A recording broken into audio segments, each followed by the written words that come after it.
João, irmãos, pastor Wallace tirou férias, e agora vocês vão ter que me aguentar.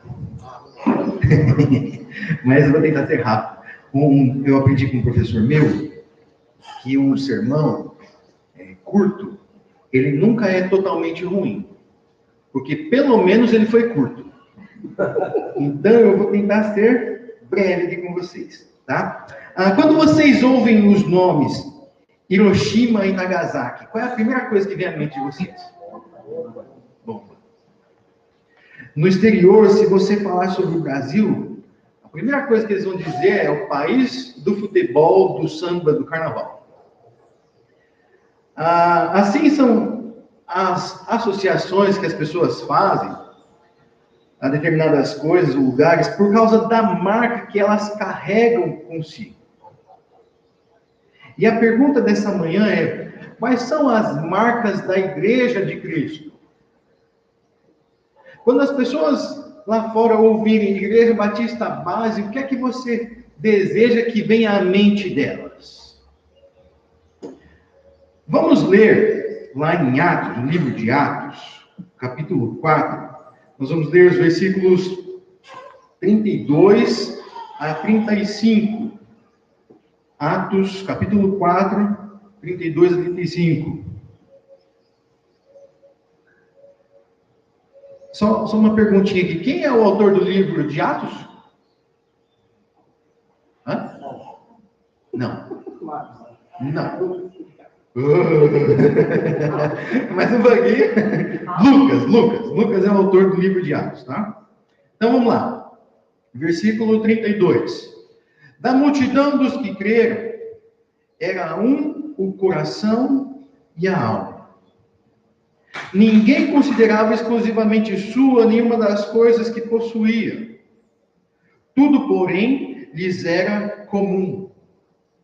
Com grande poder, os apóstolos davam testemunho da ressurreição do Senhor Jesus.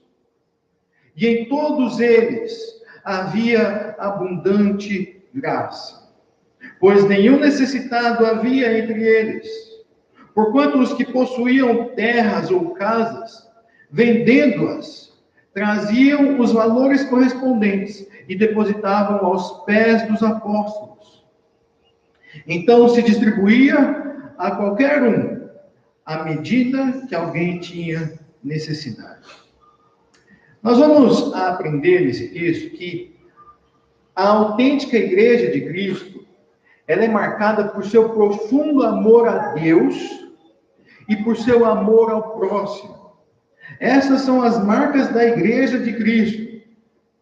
Mas nós precisamos nos lembrar que no início do livro de Atos, Cristo havia feito uma promessa aos seus discípulos de que eles receberiam o Espírito Santo e seriam testemunhas de Cristo tanto em Jerusalém, Judeia, Samaria e até os confins da terra.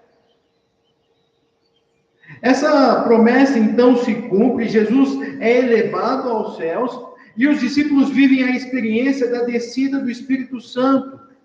E por alguns falarem em outras línguas, em outros idiomas, estes foram acusados de estarem embriagados. O apóstolo Pedro, então, se levanta e faz o seu discurso, explicando que esses cristãos não estavam embriagados.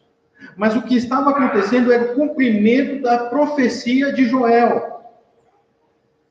E em seu discurso, Pedro enfatiza repetidamente que este Jesus, a quem os judeus haviam crucificado, Deus o ressuscitou dentre os mortos e o fez Senhor e Cristo. Logo após isso, Pedro e João estavam entrando no templo, onde havia um coxo de nascença. E esse coxo pedia esmolas. Pedro então fixa o seu olhar no coxo e diz: eu não tenho prata nem ouro, mas o que eu tenho, isso eu te dou. Em nome de Jesus Cristo, o Nazareno, anda. E aquele aquele coxo passa a andar. Por causa desse milagre, e por anunciarem em Jesus Cristo a ressurreição dos mortos, Pedro e João são presos. Mas a palavra nos diz que por causa do discurso deles, muitas pessoas aceitaram a palavra de Deus, aumentando o número de convertidos a quase 5.000 homens. Pedro é então inquirido pelas autoridades eclesiásticas sobre as suas práticas, sobre o seu discurso, e ele repete mais uma vez o seu discurso. Este Jesus, a quem vocês crucificaram, Deus o ressuscitou dentre os mortos e o fez Senhor e Cristo. As autoridades, então, não tendo do que acusá-los, mandaram soltá-los. E uma vez soltos, Pedro e João procuram os outros irmãos e contam quantas coisas havia acontecido com eles e quantas coisas os principais sacerdotes e anciãos havia dito para eles. Os discípulos, então, unânimes, levantam a voz a Deus, adorando ao Senhor. E é nesse momento que Lucas faz um parênteses na sua narrativa e nos conta o modo de viver dessa primeira comunidade cristã, dessa primeira igreja. E aqui nós encontramos 3 marcas da igreja de Cristo. A primeira delas é a união. Vejam o versículo 32. Acompanhe aí comigo. Versículo 32. Da multidão dos que creram, era o coração e a alma. Essa multidão que o versículo 32 está dizendo, é aquelas que se converteram a partir do testemunho dos apóstolos de Cristo. E Lucas usa uma expressão que é muito corriqueira, que é muito comum na Bíblia. Um coração e alma. Essa expressão é uma expressão tipicamente hebraica que ocorre com muita frequência no livro de Deuteronômio e que faz parte do resumo dos 10 mandamentos.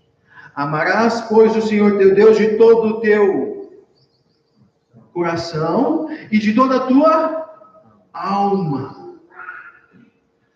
Os cristãos dessa comunidade amam a Deus, amam o Senhor Jesus, de tal maneira que o cumprimento da segunda parte do resumo dos 10 mandamentos é algo natural.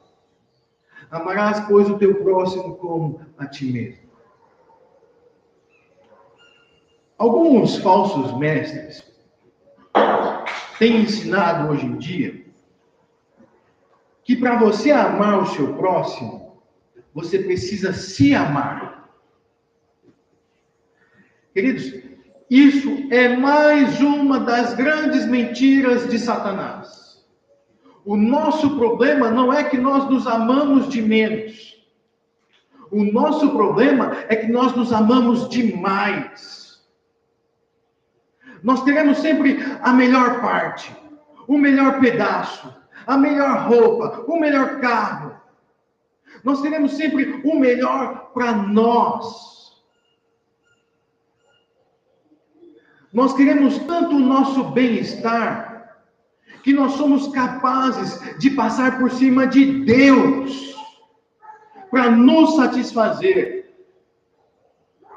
Nós nos amamos tanto que nós procuramos satisfação para o nosso coração naquelas coisas que Deus não se agrada. Não é à toa que o número de homens e mulheres envolvidos com pornografia cresce assustadoramente. Porque eles querem satisfazer o seu coração mais do que a Deus. Eles se amam tanto que eles passam por cima de Deus para se satisfazer. Não é à toa que nós temos pessoas que são dominadas pelo álcool, pelas drogas, pelos vícios. Pessoas que são escravas do dinheiro, escravas da beleza. Nós não precisamos nos amar mais para assim amar o nosso próximo. Nós precisamos amar o nosso próximo como nós já nos amamos. É isso que Deus está falando quando Ele diz: amarás o teu próximo como a ti mesmo. E essa expressão, um coração e alma, ela indica a totalidade do nosso ser. Um coração e alma significa não somente o partir do pão, mas o repartir da vida. Significa que a luta de um é a luta de todos, que a dor de um é a dor de todos, e que a vitória de um é a vitória de todos. Eu nunca vou me esquecer, no ano de 2009, eu estava passando por um problema muito sério de relacionamento com um outro pastor. Eu estava no segundo ano do seminário. E eu não sabia o que fazer. E aí eu procurei um professor do seminário, Paulo França. Fui na sala dele, contei toda a história, contei tudo o que tinha acontecido. E estava esperando dele algum conselho. O que eu poderia fazer? O Paulo olhou nos meus olhos e disse: André, eu não sei o que fazer. Eu não sei o que te dizer. Mas nós vamos orar. E o Paulo começou a orar por mim ali na sala dele. E começou a pedir a Deus: Deus, nos dê uma solução. Nós não sabemos o que fazer, nos ajude. E enquanto ele orava, ele começou a chorar. Eu saí daquela sala sem uma solução, mas com o coração extremamente fortalecido pelas lágrimas daquele homem. Um coração e uma alma. Um coração e alma é unidade, apesar da diversidade. Um coração e alma são gerações que se unem para a glória de Deus, que vivem o seu amor de tal maneira que fazer diferença se torna algo natural. Mas isso começa quando nós nos unimos no amor de Cristo. Amor que me faz perdoar e pedir perdão. Amor que restaura relacionamentos. Amor que procura o que é melhor para os outros e não para mim, que considera os outros superiores a mim mesmo. Lá no seminário, lá no PV Atibaia, tem um lago. E de vez em quando eu ia correr. Os alunos corriam lá e eu ia também de vez em quando. E uma volta dá cerca de 2 quilômetros. E eu corria, fazia uma, fazia a segunda e parava. Não aguentava mais. Até que um dia, um amigo meu, Israel, me chamou para correr. Eu falei, vamos. Quando eu terminei a segunda volta, eu parei e falei, tá bom, Israel, valeu, obrigado, estou indo por quarto. Ele falou, não, vamos dar mais uma volta. Eu falei, não, Israel, não aguento. Aguenta sim. Vamos juntos, eu vou com você, nós vamos dar mais uma volta. E aí, eu falei, tá bom, vamos. E eu dei mais uma volta. Foi a única vez que eu consegui dar 3 voltas naquele lago. Queridos, juntos, nós somos mais fortes. Juntos, como família de Deus, motivados pelo amor a Deus, nós somos mais completos e atingimos o alvo para o qual nós fomos criados, a glória de Deus. E essa união, ela só é possível quando Cristo é o centro de partida. Nossos relacionamentos horizontais são um reflexo direto do nosso relacionamento vertical. Quando nós tratamos alguém com rispidez, com grosseria, com falta de educação, nós estamos expondo o nível espiritual do nosso coração. Nós estamos expondo como está o nosso relacionamento com Deus. E o desafio que a palavra de Deus nos traz é: sejam um coração e uma alma. A segunda marca da igreja de Cristo, da igreja autêntica de Cristo, está no versículo 33, que é a proclamação. E o versículo diz assim: com grande poder, os apóstolos davam testemunho da ressurreição do Senhor Jesus, e em todos eles havia abundante graça. É através dos apóstolos de Cristo que a mensagem do reino continua a ser difundida. A mensagem de que o Jesus a quem os judeus crucificaram, mas que Deus o fez Senhor e Cristo, continuava a ser propagada. É por meio dos apóstolos, é por meio dos discípulos, é por meio dos seus servos. Os apóstolos davam testemunho da ressurreição de Cristo com suas próprias vidas. E o poder do testemunho desses apóstolos residia no fato de que suas vidas eram uma confirmação da vida do Cristo ressurreto. As pessoas olhavam para eles e viam o Cristo ressurreto em suas vidas, em suas palavras, em suas atitudes. A filosofia do mundo hoje é a do ver para crer. Então, que eles vejam e ouçam sobre o Cristo ressurreto em nossas vidas. Que eles vejam e ouçam sobre o Cristo que morreu crucificado, mas que Deus o ressuscitou dentre os mortos e o fez Senhor e Cristo. O Deus, o Cristo, que nos tirou das trevas para a sua maravilhosa luz. O Cristo que nos redimiu, que nos deu cidadania celestial, que nos limpou e nos lavou dos nossos pecados. Que o mundo veja em nós o Cristo a quem eles crucificaram, mas que Deus o fez Senhor e Cristo. A autêntica igreja de Cristo se envolve com missões. É comprometida com o seu reino, testemunha de Cristo e de sua ressurreição, anuncia o Senhor Jesus e as grandezas de Deus. E fazer missões, irmãos, é anunciar às pessoas a necessidade de arrependimento. É dizer para elas: os seus pecados ofendem a santidade de Deus. Os seus pecados te separam da glória de Deus. E por causa disso, Ele vai ser justo quando trouxer a você a condenação que você merece. Você precisa se arrepender. Essa é a mensagem do Evangelho.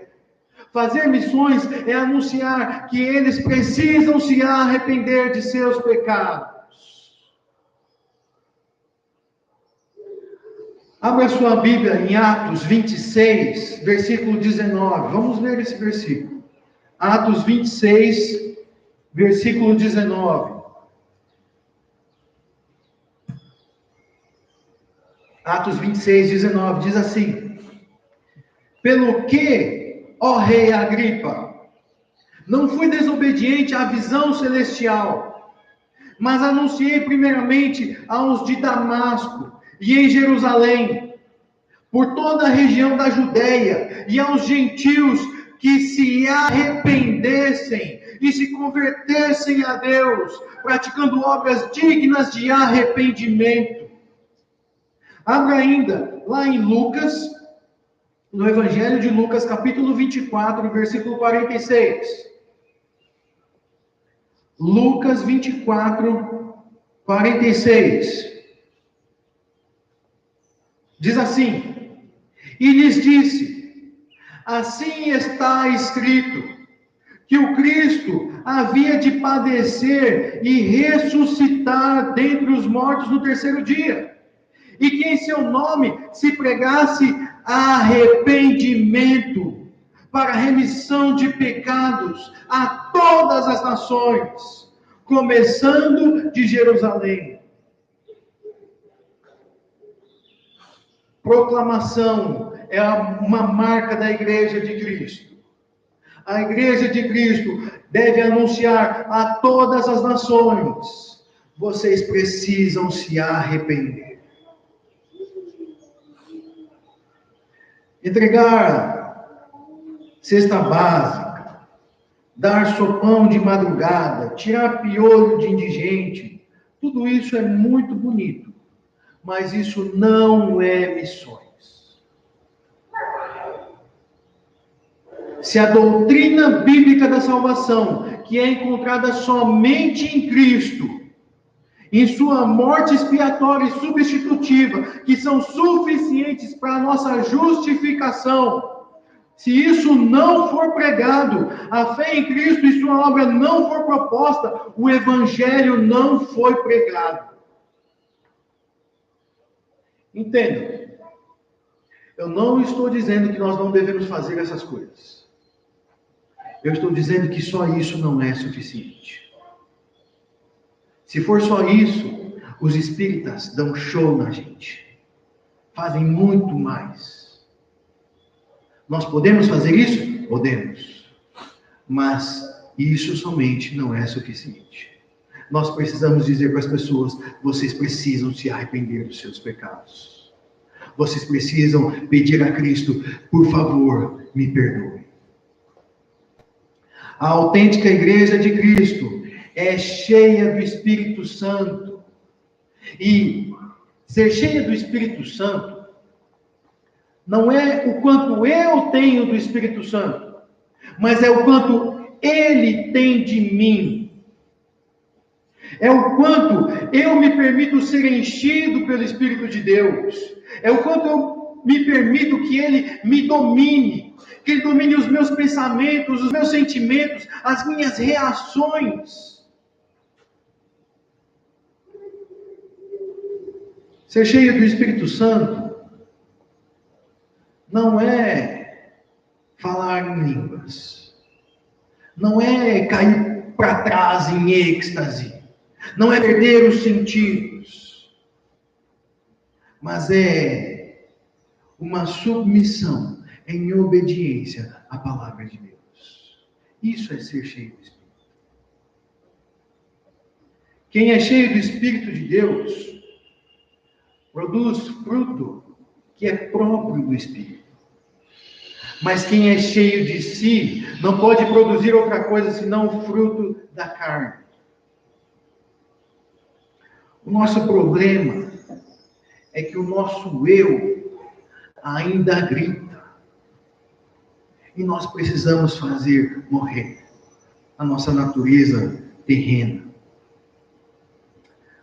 Um pai da igreja, chamado Policarpo de Esmirna, um mártir, ele morreu queimado por proclamar a Cristo. Mas enquanto ele estava entre o lenho, ele fez uma oração. E ele disse o seguinte: Senhor, Deus onipotente, Pai de Jesus Cristo, por cujo ministério te conhecemos, Deus dos anjos e dos poderes, Deus da criação universal e de toda a família dos justos que vivem em tua presença, eu te louvo, porque me julgaste digno deste dia e desta hora, digno de ser contado entre os teus mártires, e de compartilhar do cálice de teu Cristo, para ressuscitar a vida eterna da alma e do corpo, na incorruptibilidade do Espírito Santo. Possa eu hoje ser recebido na tua presença, como uma oferta preciosa e aceitável, preparada e formada por ti, Tu és fiel às tuas promessas, Deus fiel e verdadeiro. Por esta graça e por todas as coisas, eu te louvo, bendigo e glorifico em nome de Jesus Cristo, eterno e sumo sacerdote, teu Filho amado. Por ele que está contigo e o Espírito Santo, glória te seja agora e nos séculos vindouros. Seja bendito para sempre, ó Senhor. Que o vosso nome adorável seja glorificado por todos os séculos. Amém. Essa é a oração de alguém que mesmo diante da morte, proclamou o Evangelho de Cristo. Proclamação é a segunda marca da Igreja de Cristo. E aí nós chegamos nos versículos 34 e 35, onde nós vemos a terceira marca de Cristo. A primeira, então, é a união. A segunda é a proclamação. E a terceira é a contribuição. Vejam os versículos 34 e 35. Pois nenhum necessitado havia entre eles. Porquanto os que possuíam terras ou casas, vendendo-as, traziam os valores correspondentes e depositavam aos pés dos apóstolos. Então se distribuía quem tinha necessidade. O que esse texto está nos ensinando não é que nós devemos sair daqui, vender tudo que a gente tem e trazer aqui para dividir com todo mundo. Não é isso.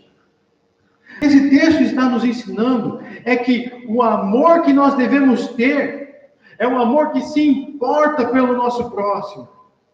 É um amor que percebe as necessidades dos irmãos e faz alguma coisa por eles. A ponto até mesmo de se sacrificar. O que esse texto está nos ensinando é a termos um coração que se dispõe a abençoar vidas.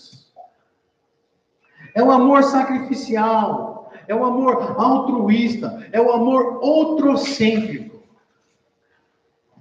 O amor que nos move a comungarmos o ser, deve ser a mola que nos impulsiona a comungarmos o ter.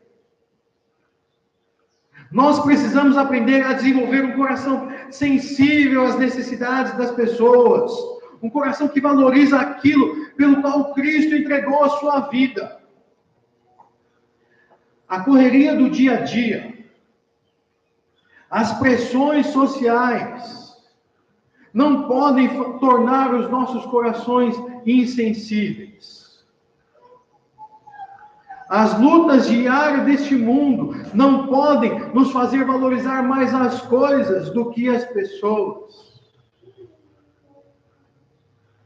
Existe um filme que narra a história inusitada de Oskar Schindler. Filme que se chama A Lista de Schindler. E esse homem, um sujeito oportunista, armador, simpático, comerciante do mercado negro, mas acima de tudo um homem que se relacionava muito bem com o regime nazista, tanto que ele fazia parte do partido nazista. Esse homem era um homem que amava pessoas. E ele usou toda a sua fortuna para salvar mais de 1.000 judeus. Mas no final do filme, ele olha para o seu relógio e começa a chorar, dizendo: com o valor desse relógio, eu poderia ter salvo mais 2 vidas. Ele olha para o seu carro e chora amargamente, porque ele diz: com o valor desse carro, eu poderia ter salvo mais 10 vidas. A autêntica igreja de Cristo se importa com o seu próximo. A autêntica igreja de Cristo é marcada por seu amor a Deus e por seu amor ao próximo. Que o Senhor nos ajude a sermos uma igreja autêntica, que o ame de todo o coração e que ame o seu próximo. Vamos orar? Senhor, nós te agradecemos porque nós somos fruto de pessoas que doaram suas vidas para que nós te conhecêssemos. E agora, Senhor, nós te pedimos, usa-nos da mesma maneira. Que as pessoas aí fora possam olhar para a Igreja Batista Base e dizer, essa é uma autêntica igreja de Cristo. Uma igreja que ama a Deus profundamente. Não só de palavras, mas também com suas vidas. E uma igreja que se importa com o seu próximo. Que não mede esforços para dizer para as pessoas, vocês precisam se arrepender dos seus pecados. Existe um Deus no céu, disposto a perdoar vocês, disposto a limpar vocês da degradação do pecado. Pecado que separa o ser humano de Deus. Existe um Deus no céu, capaz de dar uma nova vida, uma nova cidadania, fazer de você uma nova criatura. Existe um Deus no céu, que nos promete vida eterna, abundante com Ele. E esse mesmo Deus, que cumpre suas promessas, é o Deus que ressuscitou o seu Filho e o fez Senhor e Cristo. Que nós sejamos conhecidos por sermos uma autêntica igreja de Cristo, que ama o Senhor e que ama o